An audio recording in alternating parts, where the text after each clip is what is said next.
नमस्कार दोस्तों। आज की कहानी है बाल विवाह। गुड्डे गुड़ियों के खेलने की उम्र में ही जब एक 12 साल की लड़की का बाल विवाह कर दिया जाता है। यह कहानी जो आज सुनाने जा रही हूँ वो बिहार के एक छोटे से गांव की है, जहाँ मध्यम वर्गीय गरीब परिवार की लड़की शालिनी, जिसका विवाह छोटी सी आयु 12-13 वर्ष में ही कर दिया गया था। जब लड़कियों को यह भी नहीं पता होता कि विवाह होता क्या है। बिहार के कई गांवों में आज भी बाल विवाह प्रथा को ही मान्यता दी जाती है। यह परंपरा पीढ़ी दर पीढ़ी चलती जा रही है। कहा जाता है कि माता पिता जो एक दूसरे को अच्छे तरीके से जानते हैं, अपने बच्चों का आपस में विवाह करते हैं, और जब बच्चे बड़े हो जाते हैं तो उनका एक बार फिर से पूरे रीति रिवाज के साथ शादी संपन्न कराया जाता है। ऐसे ही बिहार की एक लड़की, मासूम सी लड़की शालिनी की शादी कर दी गई थी। हालांकि रहती तो वो अपने माता पिता के साथ थी, लेकिन 18 साल पूरे होते ही उसे अपने ससुराल जाना था। न तो वो अपने मनपसंद का जीवन साथी चुन सकती थी और ना ही कोई सपना देख सकती थी। वह बंधी थी उन कस्मों से, 7 फेरों के वचनों से जो उसने नादानी में लिए थे। बचपन में जिससे शादी हुई है उसी के साथ उसे आगे का सफ़र तय करना है। पर शालिनी की रुचि पढ़ाई में बहुत ज़्यादा थी और वह अपने पैरों पर खड़ा होना चाहती थी। बचपन से ही अपने क्लास में टॉप करती थी। स्कूल के अध्यापक, टीचर सब उसकी पढ़ाई की मिसाल दिया करते थे कि शालिनी आगे चलकर जरूर अपने माता पिता का नाम रोशन करेगी, कुछ कर दिखाएगी। लेकिन उसके गांव के लोगों की सोच बड़ी छोटी थी, बहुत संकुचित थी। वह लड़कियों की उच्च शिक्षा पर ज़्यादा ध्यान नहीं देते थे। 7वीं कक्षा और ज़्यादा से ज़्यादा 8वीं कक्षा की पढ़ाई करा के उसको घर के काम काज में लगा देते थे।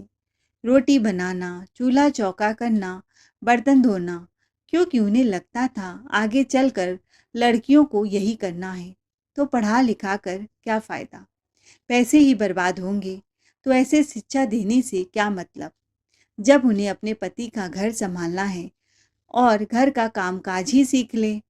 यही मानसिकता शालिनी के माता पिता की भी थी। शालिनी के माता पिता बहुत गरीब थे और गांव में तो लड़कियां वैसे भी बोझ समझी जाती हैं। उन्होंने शालिनी की शादी अपने एक खास दोस्त के बेटे मनोज के साथ बचपन में ही कर दी थी। जब भी शालिनी उन्हें कुछ करने के लिए कहती तो वह हमेशा उसे डांटते थे कि तुम्हारी शादी हो चुकी है, बस 18 साल के होते ही तुम्हें तुम्हारे ससुराल भेज दूंगा, इसीलिए कुछ बड़ा सपना देखने की कोई ज़रूरत नहीं है। तुम एक लड़की हो और तुम्हें आगे जाकर पति का घर संभालना है, इसीलिए अपने हद में रहो। लेकिन शालिनी जैसे जैसे बड़ी हो रही थी, उसके अंदर कुछ कर गुजरने की इच्छा तीव्र हो रही थी। वह भी नए जमाने की आज़ाद ख्यालात की लड़की थी। वह पढ़ाई में हमेशा अव्वल आती थी। एक दिन डीएसपी साहब स्कूल के निरीक्षण करने के लिए शालिनी के स्कूल में आए। जब शालिनी ने पहली बार डीएसपी साहब को स्कूल में देखा तो उसे भी उन जैसा बनने की बड़ी इच्छा मन में पैदा हुई। उसको शिक्षक हमेशा प्रेरणा देते थे कि तुम्हें जिला अधिकारी बनना चाहिए, तुम हमारे गांव का नाम रोशन कर सकती हो। वह जब भी घर जाती अपने माता पिता से कहती कि वह आगे पढ़ना चाहती है, शहर जाकर जिला अधिकारी की तैयारी करना चाहती है। उसके अंदर उमंग थी कि वह कुछ कर गुजरना चाहती थी, पर उसके अंदर इतना साहस नहीं था कि अपने माता पिता को इस चीज़ के लिए तैयार कर सके, क्योंकि गांव के लोग बहुत कठोर होते हैं इन सब मामलों में। बेटी की पढ़ाई, बेटी को शहर भेजना उनके लिए बहुत बड़ी बात होती है। इसीलिए शालिनी ने अपने सपनों को चकनाचूर कर दिया, क्योंकि गांव में भी कोई फैसला बिना पंचायत के लिया नहीं जाता था। इसीलिए शालिनी ने अपनी खुशियों को अपने अंदर ही दबा लिया। धीरे धीरे समय पंख लगाकर उड़ता गया और आज वह 17 साल की हो गई। बस 1 वर्ष बचा था जब उसे अपने ससुराल जाना था। इसी बीच उसकी जिंदगी में एक घटना घटी जिससे उसके मन में एक उम्मीद जगी, एक आशा की किरण उठी कि वह जिंदगी में कुछ कर पाएगी। उसके अपने होने वाले पति मनोज, जिसके साथ 12 वर्ष में उसका बाल विवाह कर दिया गया था। मनोज अपने पिता के साथ खेती बाड़ी का काम किया करता था। उसे मनोज से बातों ही बातों में कहा, मनोज, मैं आगे चलकर पढ़ाई जारी करना चाहती हूँ, अपने पैरों में खड़ा होना चाहती हूँ। क्या आप मेरे सपनों को पूरा करने में मेरी मदद करेंगे? क्योंकि मेरे माता पिता की सोच ऐसी है कि शादी के बाद लड़कियां घर के चूल्हा चौका करे तो ही शोभा देता है। लेकिन मेरा सपना है कि मैं डीएसपी बनना चाहती हूँ। आपके और अपने माता पिता का नाम रोशन करना चाहती हूँ। मनोज ने कहा, पहले तुम इस घर में आ जाओ, मैं सब संभाल लूँगा। जो तुम करना चाहती हो कर लेना। उसने सोचा, अभी तो हाँ बोल देता हूँ, बाद में देखा जाएगा। 18 साल होने पर शालिनी की पूरे गांव वालों के मौजूदगी में रीति रिवाज से दोबारा शादी कर दी गई और वह मायका छोड़कर ससुराल की दहलीज पर कदम रख चुकी थी। समय यूं ही बीत रहा था। शालिनी अपने सास ससुर पति का खूब ध्यान रखती, मन लगाकर उनकी सेवा करती, क्योंकि उसके माता पिता ने बहुत अच्छे संस्कार दिए थे और घर के कामकाजों में वह बहुत कुशल थी। इसीलिए पारिवारिक उत्तरदायित्व को वह हंसी खुशी निभाती जाती थी। अपने ससुर को समय पर दवाई देना और रात का खाना बनाकर बर्तन धुलकर फिर सास के हाथ पैर में मालिश करना वह कभी नहीं भूलती थी। लेकिन कभी कभी जब आस पड़ोस में किसी बच्चों को पढ़ते देखती तो उसके मन में वह इच्छा फिर से जागृत हो जाती कि उसे भी कुछ करना है। वह केवल घर में रहकर चूल्हा चौका नहीं करना चाहती थी, वह कुछ बड़ा करना चाहती थी। उसने एक दिन मौका देखकर मनोज से बात की, क्या मैं अब पढ़ाई कर सकती हूँ? लेकिन मनोज अपनी बात से पलट गया। उसने कहा, हमारे घर में किसी चीज़ की कमी है क्या? पैसा बहुत है, जमीन जायदाद है, तुम घर में आराम करो और मेरे माता पिता की सेवा करो। शालिनी ने कहा, शादी के पहले तुमने तो मुझसे बड़े बड़े वादे किए थे। इसी बात को लेकर दोनों में बहस होने लगी और यह बहस एक बड़ी लड़ाई में बदल गई। इस घटना के बाद अक्सर दोनों के विचार नहीं मेल खाते थे और वे एक दूसरे के करीब भी नहीं आ पा रहे थे। यही दूरियां धीरे धीरे और बढ़ती गई। अब स्थिति ऐसी आ गई थी कि मनोज शालिनी पर हाथ उठाने लगा था और अपने माता पिता के सामने उसे जलील भी करने लगा था। आए दिन घर में कोहराम मचा रहता था। दोस्तों, यह बात सच भी है, जब एक लड़की अपने पति की मर्जी के खिलाफ कुछ करना चाहती है तो उसे ऐसे ही तूफानों का सामना करना पड़ता है। एक दिन घर का काम काज समाप्त करके शालिनी अपने कमरे में बैठकर पढ़ाई कर रही थी। तभी मनोज आया। उसे पढ़ता देख उसके माथे की त्योरियां चढ़ गई। उसकी किताब को लेकर फाड़ दिया और किताब को जलाने लगा। शालिनी गिड़गिड़ाते हुए बोली, मनोज, मत करो ऐसा, मेरे पास 2-4 ही किताबें हैं, मेरी किताब को मत जलाओ, आइंदा से मैं पढ़ाई नहीं करूँगी। पर मनोज कहाँ सुनने वाला था। उसने किताब को जलाकर ही दम लिया और बोला, तुझे किताब पढ़ने से मना किया था ना कि पढ़ाई से दूर रहना। अब खड़ी खड़ी मेरा मुंह क्या देख रही हो? जा तेल लेकर आ, मेरे पैरों में मालिश कर। मनोज बहुत अकड़ कर बोला, औरतें पैरों की जूती होती हैं। शालिनी खून के आंसू पी के रह गई पर कुछ ना बोली। लेकिन शालिनी पीछे हटने वाली नहीं थी। इस कांड के बाद उसके इरादे और बुलंद हो गए। वह कुछ बड़ा करके दिखाना चाहती थी और उसे पता था कि वह कुछ कर सकती है। लेकिन उसे इस समाज के बंधनों से आज़ाद होना होगा। मनोज रोजाना खेत पर काम करके आता और अपने गुस्से का सारा बोझ रात में शालिनी पर उतार देता। स्थिति धीरे धीरे बिगड़ती जा रही थी और अब समय आ गया था एक महत्वपूर्ण निर्णय लेने का।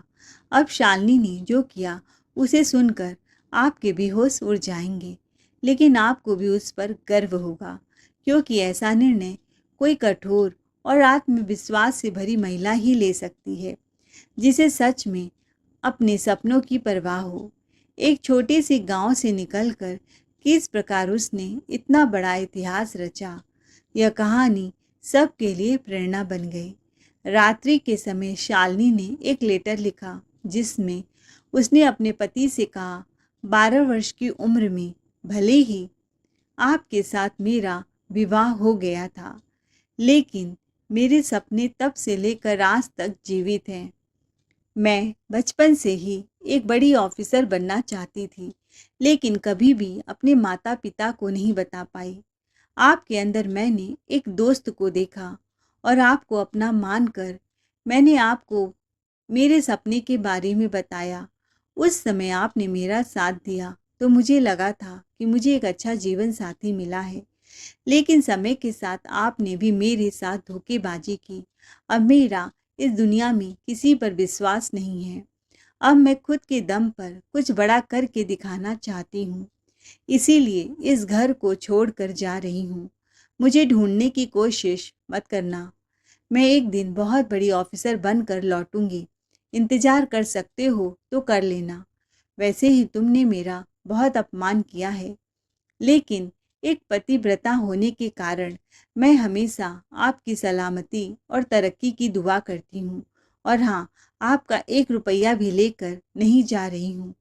बस अपने माता पिता के थोड़े से गहने अपने साथ लिए जा रही हूँ। यह चिट्ठी लिखकर उस रात शालिनी चुपचाप बिना किसी को बताए घर से निकल गई। शालिनी दिल्ली के लिए रवाना हो गई, क्योंकि उसे कहीं से पता चला था कि अगर बड़ा ऑफिसर बनना है तो सबसे पहले किसी भी तरह की एक छोटी मोटी डिग्री हासिल करनी होगी और यूपीएससी की परीक्षा की तैयारी करनी होगी। इसी तरीके से वह एक बड़ी ऑफिसर जैसे डीएसपी बन सकती है। अब किसी भी सूरत में शालिनी पीछे मुड़कर नहीं देख सकती थी, क्योंकि वह अपने परिवार को छोड़कर हमेशा के लिए आई थी। यहाँ से असफल होकर लौटना उसके लिए बहुत अपमानजनक होता, इसलिए हर हाल में उसे ज़िंदगी में कुछ करके दिखाना था। जब वह दिल्ली पहुंची तो उसे बहुत सारी मुश्किलों का सामना करना पड़ा, क्योंकि सब कुछ उसकी सोच के विपरीत था। उसे लगा था कि वह वहां जाकर सब कुछ संभाल लेगी, लेकिन वहाँ कई विद्यार्थी कई सालों से यूपीएससी की तैयारी कर रहे थे। सबसे पहले उसने बीए करने के लिए अपने गहने बेचे, किराए पर एक छोटा सा कमरा लिया, प्राइवेट फॉर्म भरा, कुछ ज़रूरी किताबें खरीदी और एक कॉलेज से बीए करने लगी। 3 साल के इस ग्रेजुएशन को पूरा करने तक उसने खुद से ही यूपीएससी की पढ़ाई शुरू कर दी, लेकिन सिलेक्शन पाना था तो उसे एक बड़े कोचिंग संस्थान में दाखिला लेना बहुत ज़रूरी था। दिक्कत थी पैसों की, क्योंकि उसके पास बिल्कुल भी पैसा नहीं था। जो थे वो भी खत्म होने लगे। वह एक घर में जाकर नौकरानी का काम करने लगी। उसे सुबह और शाम 4 से 5 घरों में झाड़ू पोछा लगाने जाना पड़ता था, जिससे उसे महीने के 10 से 15 हज़ार रुपये मिल जाते थे। इसी पैसे से वह अपने यूपीएससी की तैयारी कर रही थी। उसने एक कोचिंग संस्थान में दाखिला लिया। सुबह और रात के समय वह काम में व्यस्त रहती थी, इसीलिए पूरे दिन वह मन लगाकर पढ़ाई करती थी। उसे विश्वास था कि उसके सब्र का फल उसे ज़रूर मिलेगा। अब उसके पास बीए की डिग्री थी, लेकिन यूपीएससी की परीक्षा उसके लिए बहुत कठिन साबित होने वाली थी, क्योंकि वह एक छोटे से गांव के मध्यम वर्गीय परिवार की लड़की थी। हालांकि कुछ संस्थान ने उसे बहुत अच्छी तरह शिक्षित किया। रात दिन एक एक करके खून पसीना बहाकर उसने मेहनत की। कई दिनों तक वह ठीक से सो नहीं पाई। कई दिनों तक उसने कुछ खाया भी नहीं। उसके अंदर यूपीएसएससी को लेकर एक अदम्य लगन थी। फिर भी पहले साल उसका चयन नहीं हो पाया। यह देखकर शालिनी बहुत उदास हो गई। उसके माता पिता और पति के डरावने ख्याल उसके मन में आने लगे। उसे लग रहा था कि अब वह आखिर क्या करेगी। अगर वह इसी निराशा के साथ अपने गांव या पति के पास गई तो वे लोग उसकी जिंदगी और भी ज़्यादा खराब कर देंगे। वह रोने लगी। उसे लगा कि शायद उसे अब वापस लौटना पड़ेगा। उसी समय उसके क्लास की एक लड़की पूजा शालिनी के पास आई और उसे मोटिवेशन देते हुए कहा, पहले ही प्रयास में तुम काफ़ी अच्छे नंबर लाई हो, तुम्हें घबराना नहीं चाहिए। पूजा ने उसे समझाया कि यूपीएसएससी की परीक्षा में असफलता सामान्य है और जो लोग सफलता की ऊंचाइयों पर पहुंचते हैं वे भी कई बार असफल होते हैं। उसने शालिनी को उत्साहित किया कि वह अपने लक्ष्य के प्रति डटी रहे और फिर से तैयारी में जी जान से जुट जाए। अगर तुम अगले साल फिर मन लगाकर कोशिश करोगी तो हो सकता है तुम यूपीएसएससी पास कर लो। मैं तो पिछले 4 साल से तैयारी कर रही हूँ, फिर भी तुम्हारे लेवल तक नहीं पहुँची। जब तुम एक साल में इतना अच्छा कर सकती हो तो अगले साल तुम ज़रूर क्लियर कर लोगी। उसके बाद यह शब्द सुनकर शालिनी को हिम्मत मिली। उसके अंदर फिर से एक चिंगारी उठी और उसने सोचा कि अब घर जाकर कोई मतलब नहीं है।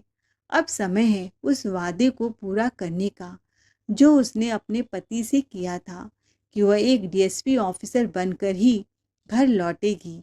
शालिनी ने फिर एक बार हिम्मत जुटाई, लोगों के घरों में जाकर सुबह शाम काम किया और दिन में अपनी यूपीएसएससी की तैयारी के लिए जी जान लगा दी। रात दिन एक एक करके उसने पढ़ाई की और अगले साल फिर एक बार यूपीएससी का पेपर दिया।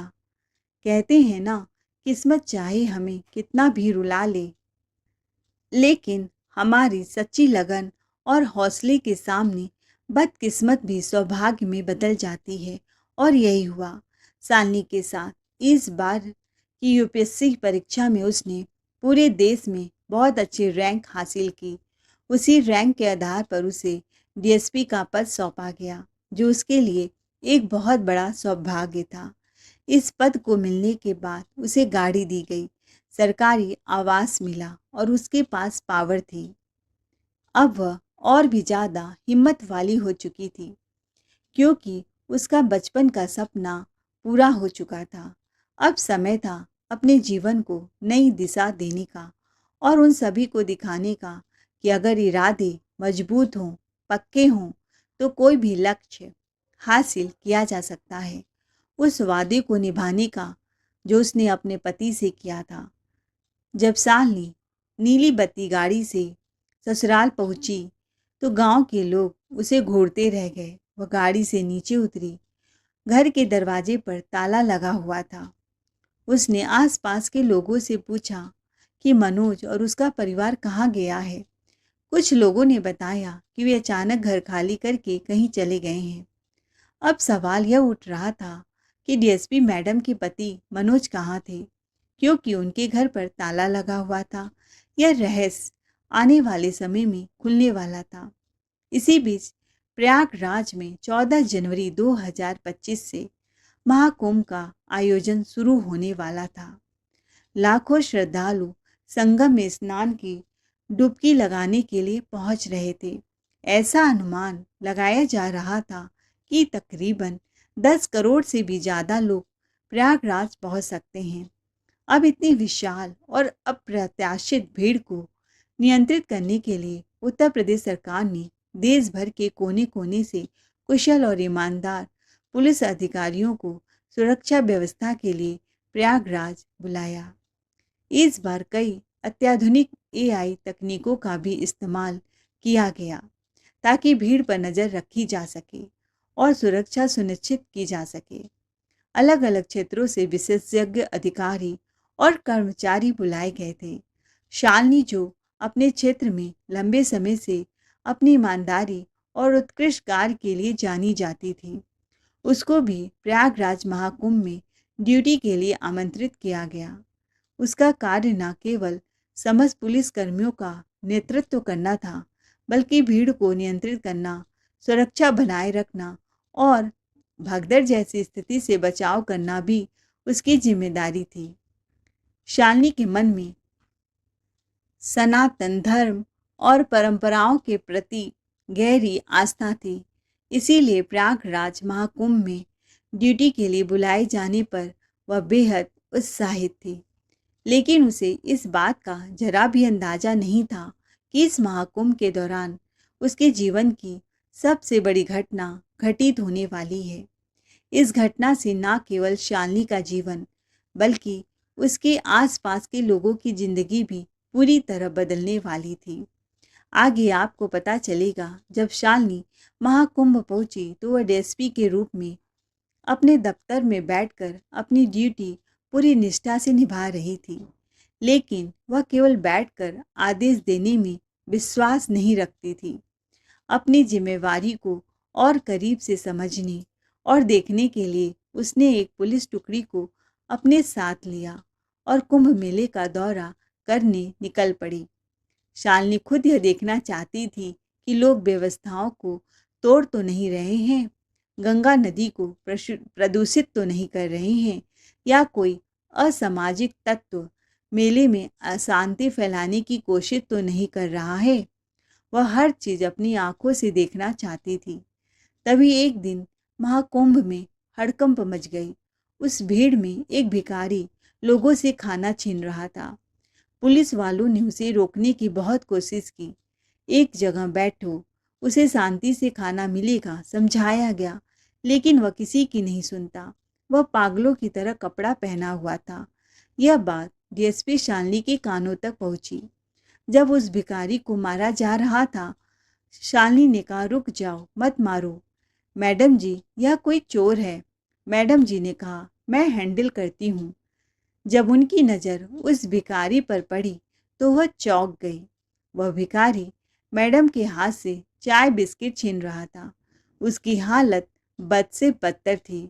उसके कपड़े फटे हुए थे, चेहरा गंदा और मैला था। वह लोगों से भीख मांग रहा था।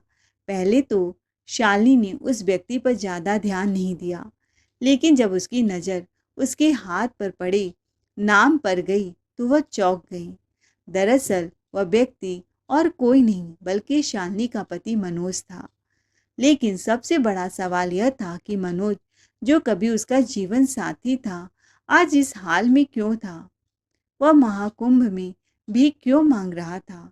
शालिनी तुरंत मनोज के पास गई और अपनी आंखों से चश्मा उतारा और पुलिस की टोपी उतारी, तो मनोज शालिनी को पहचान गया। उसके होश उड़ गए। उसकी आंखों में शर्म और पछतावे के आंसू थे। वह घबराहट में कांपने लगा और उसकी स्थिति और भी दयनीय लगने लगी। वह पहले जमीन पर बैठा था, लेकिन शालिनी के सामने खुद को संभालते हुए अचानक खड़ा हो गया। शालिनी को सामने देखकर मनोज की आंखों में खुशी और पछतावे के आंसू भर आए। वह बोला, तुम मेरी शालिनी हो। तुमने जो कहा था उसे सच कर दिखाया। मुझे तुम पर गर्व है। यह कहते हुए उसने शालिनी का हाथ पकड़ने की कोशिश की, लेकिन पुलिस कर्मियों ने उसे एक पागल समझकर धक्का देकर गिरा दिया। शालिनी ने तुरंत उन्हें रोकते हुए कहा, रुको, यह मेरे पति हैं। मैं इन्हें पिछले कई सालों से ढूंढ रही थी। चाहे इन्होंने मुझे मन ही मन तलाक दे दिया हो, लेकिन जब मैं इन्हें कभी भुला नहीं पाई, क्योंकि मैंने इनसे वादा किया था कि एक दिन डीएसपी बनकर जरूर लौटूंगी। लेकिन मैंने कभी सपने में भी नहीं सोचा था कि मुझे मेरे पति महाकुंभ में भिखारी के रूप में मिलेंगे। यह सुनकर वहां खड़े सभी पुलिसकर्मी हैरान रह गए। उन्हें यकीन नहीं हो रहा था कि वह इंसान उनकी डीएसपी मैडम के पति हैं। इतने सालों बाद इस स्थिति में मिलेंगे। यह नज़ारा वास्तव में भावुक और चौंकाने वाला था। शालिनी ने मनोज से सवाल किया, आखिर तुम्हारी ऐसी हालत क्यों हो गई? हमारा घर परिवार क्यों टूट गया? सब कुछ बर्बाद क्यों हो गया? मनोज ने सिर झुकाकर सच्चाई बतानी शुरू की। मैंने सबसे पहले अपने किए हुए वादों से मुंह मोड़ लिया। तुम्हारे साथ झगड़ा और लड़ाई करना मेरी आदत बन गई थी। तुम हमारे परिवार को संभालती थी, सुख और सौभाग्य का माहौल बनाकर रखती थी। मनोज ने भावुक होकर कहा, तुम हमारे घर की लक्ष्मी थी। तुम्हारे रहने से हमारा परिवार एकजुट था और घर में धन्य धान और सुख शांति बनी रहती थी। लेकिन जब मैंने अपने गुस्से और अहंकार में तुम पर अत्याचार करना शुरू किया, जब तुम पर हाथ उठाना शुरू किया, तब से ही हमारी दुर्गति शुरू हो गई। जब तुम वह चिट्ठी लिखकर हमारे घर से चली गई, उस दिन से हमारे जीवन में अंधेरा छा गया। मैंने तुम्हें ढूंढने की बहुत कोशिश की, लेकिन तुम कहीं नहीं मिली। तुम्हारे जाने के बाद ऐसा महसूस हुआ जैसे हम हमारे घर से साक्षात लक्ष्मी रूठ गई हो, हमारी किस्मत हमसे छिन गई हो। तुम्हारे जाने के बाद एक भयानक दुर्घटना में मेरे माता पिता का देहांत हो गया। मैं घर में अकेला पड़ गया। इस अकेलेपन और गहरे दुख ने मुझे अंदर से तोड़ दिया। डिप्रेशन में आकर मैंने नशे की लत लगा ली। नशे में पागल होकर मैंने वह सब कुछ गवा दिया जो कभी हमारा था। धीरे धीरे मैंने अपनी सारी ज़मीन बेच दी।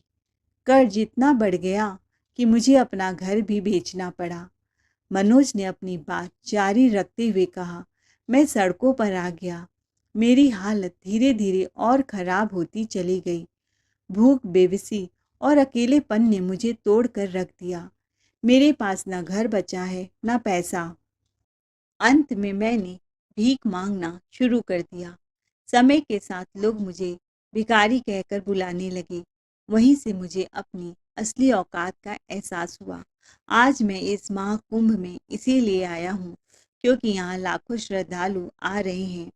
मैंने सोचा संगम में स्नान कर लूँ ताकि मेरे पापों से मुझे मुक्ति मिल सके। मैंने जो तुम्हारे साथ किया उसका पश्चाताप कर सकूं। लेकिन यहाँ भी मैं सिर्फ भीख मांग रहा हूँ। शालिनी, तुम्हारे सामने आज मैं बहुत छोटा महसूस कर रहा हूँ। तुमने जो सपना देखा था उसे पूरा कर लिया।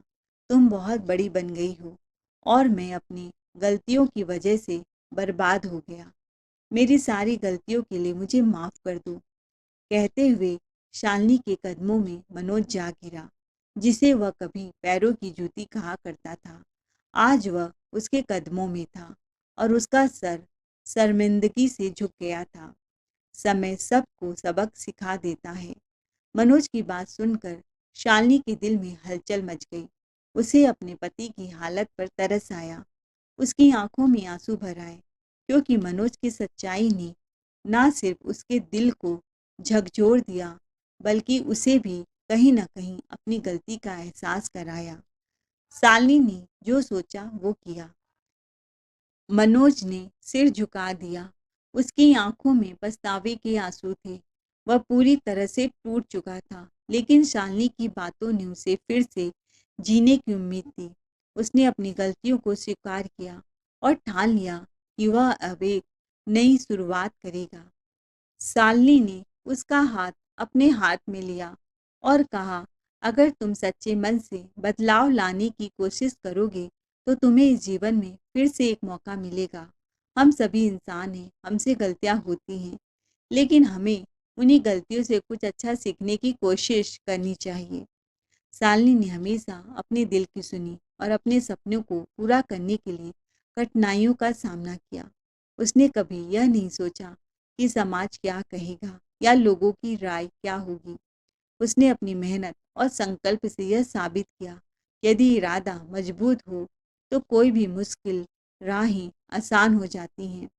उसने न केवल अपने जीवन के लक्ष्यों को पूरा किया बल्कि अपने पति को भी सही रास्ते पर लाने में मदद की। वह जानती थी कि परिवार का साथ और समर्थन बहुत महत्वपूर्ण होता है। अपने पति की परिस्थिति को सुधारने और उसे एक नई शुरुआत देने का निर्णय शालिनी ने पूरी निष्ठा और प्यार के साथ लिया। धीरे धीरे उनका जीवन फिर से सामान्य हुआ। लोग यह देख रहे थे कि एक महिला ने अपनी मेहनत और विश्वास से अपने पति और परिवार को कैसे पुनर्निर्माण भी साबित किया कि अगर समाज और परिवार का समर्थन हो तो कोई भी लड़ाई अकेले लड़ी जा सकती है।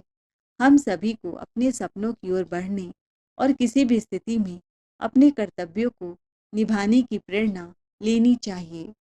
चाहे वह लड़का हो या लड़की, हमें अपनी उड़ान भरते रहना चाहिए। दोस्तों, इस वीडियो में जो संदेश दिया गया है वह एक सत्य घटना पर आधारित था। इस कहानी में हमें यह महत्वपूर्ण शिक्षा मिलती है कि हमें जीवन में कभी हार नहीं माननी चाहिए और किसी भी चुनौती का सामना करने के लिए हमें अपनी मेहनत और इरादों को मजबूत रखना चाहिए। साथ ही यह कहानी रिश्तों और परिवार के महत्व को भी उजागर करती है और हमें यह सिखाती है कि सही दिशा में सोचकर हम अपने जीवन को बेहतर बना सकते हैं।